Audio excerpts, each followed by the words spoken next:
6 days ago, Russia's Vladimir Putin sought to shake the very foundations of the free world, thinking he could make it bend to his menacing ways.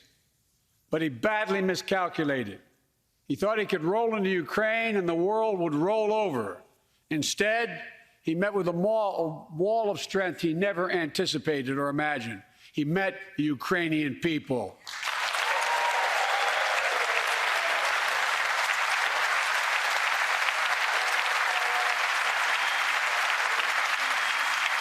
And President Zelensky,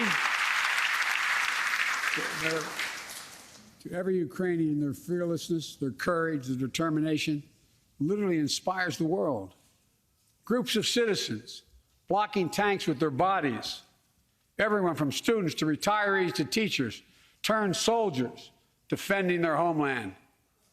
And in this struggle, President Zelensky said in his speech to the European Parliament, "Light will win over darkness." The Ukrainian ambassador to the United States is here tonight, sitting with the First Lady. Let each of us, if you're able to stand and send an unmistakable signal to the world of Ukraine. Thank you. Thank you, thank you, thank you.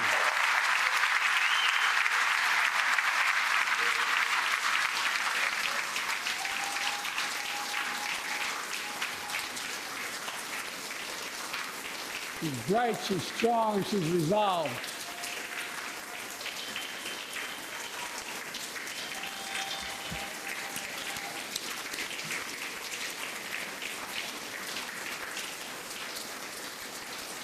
Yes, we, the United States of America, stand with the Ukrainian people.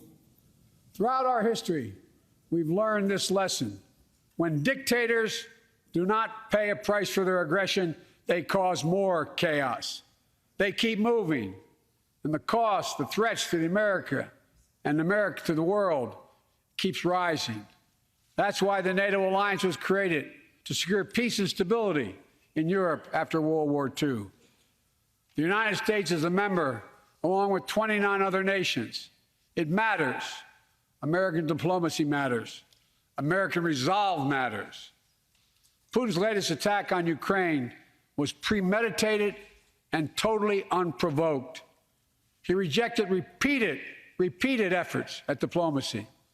He thought the West and NATO wouldn't respond. He thought he could divide us at home, in this chamber, in this nation. He thought he could divide us in Europe as well. But Putin was wrong. We are ready. We are united, and that's what we did. We stayed united. We prepared extensively and carefully. We spent months building coalitions of other freedom-loving nations in Europe and the Americas, from America to the Asian and African continents, to confront Putin. Like many of you, I spent countless hours unifying our European allies. We shared with the world in advance what we knew Putin was planning and precisely how he would try to falsify and justify his aggression. We countered Russia's lies with the truth. And now that he's acted, the free world is holding him accountable, along with 27 members of the European Union, including France, Germany, Italy, as well as countries like the United Kingdom, Canada, Japan, Korea, Australia, New Zealand, and many others. Even Switzerland are inflicting pain on Russia and supporting the people of Ukraine. Putin is now isolated from the world more than he has ever been. Together,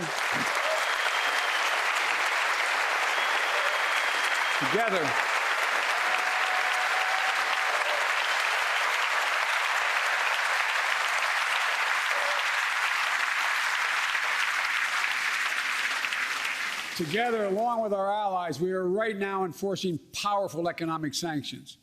We're cutting off Russia's largest banks in the international financial system, preventing Russia's central bank from defending the Russian ruble, making Putin's $630 billion war fund worthless. We're choking Russia's access. To technology that will sap its economic strength and weaken its military for years to come. Tonight, I say to the Russian oligarchs and the corrupt leaders who bilk billions of dollars off this violent regime, No more. The United States, I mean it.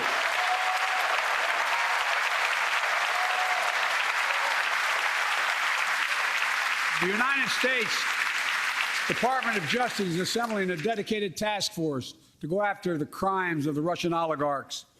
We're joining with European allies to find and seize their yachts, their luxury apartments, their private jets. We're coming for your ill-begotten gains. And tonight, I'm announcing that we will join our allies in closing off American airspace to all Russian flights, further isolating Russia and adding additional squeeze on their economy.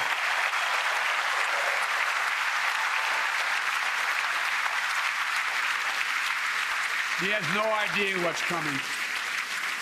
The ruble has already lost 30% of its value. The Russian stock market has lost 40% of its value, and trading remains suspended. The Russian economy is reeling, and Putin alone is the one to blame. Together with our allies, we're providing support to the Ukrainians in their fight for freedom. Military assistance, economic assistance, humanitarian assistance. We're giving more than $1 billion of direct assistance to Ukraine, and will continue to aid the Ukrainian people as they defend their country and help ease their suffering.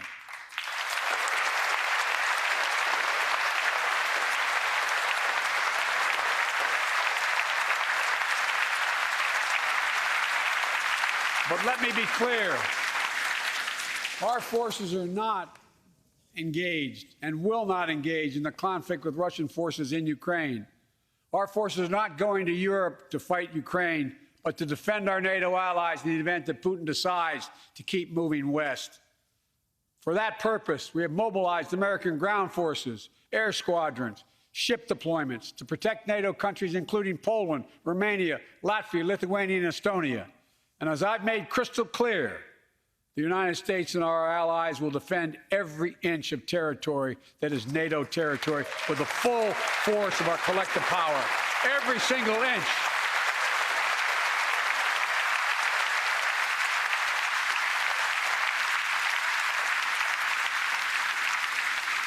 And we're clear-eyed. Ukrainians are fighting back with pure courage. But the next few days, weeks, and months will be hard on them. Putin has unleashed violence and chaos. But while he may make gains on the battlefield, he'll pay a continuing high price over the long run. And a pound of Ukrainian people, proud, proud people, pound for pound, ready to fight with every inch of energy they have. They've known 30 years of independence, have repeatedly shown that they will not tolerate anyone who tries to take their country backwards. To all Americans, I'll be honest with you, as I always promised I would be. A Russian dictator invading a foreign country has cost around the world. And I'm taking robust action to make sure the pain of our sanctions is targeted at the Russian economy, and that we use every tool at our disposal to protect American businesses and consumers. Tonight, I can announce the United States has worked with 30 other countries to release 60 million barrels of oil from reserves around the world. America will lead that effort, releasing 30 million barrels of our own strategic petroleum reserve. And we stand ready to do more if necessary, united with our allies. These steps will help blunt gas prices here at home, but I know news about what's happening can seem alarming to all Americans. But I want you to know we're going to be okay. We're going to be okay. When the history of this era is written, Putin's war in Ukraine will have left Russia weaker and the rest of the world stronger. Well, while it shouldn't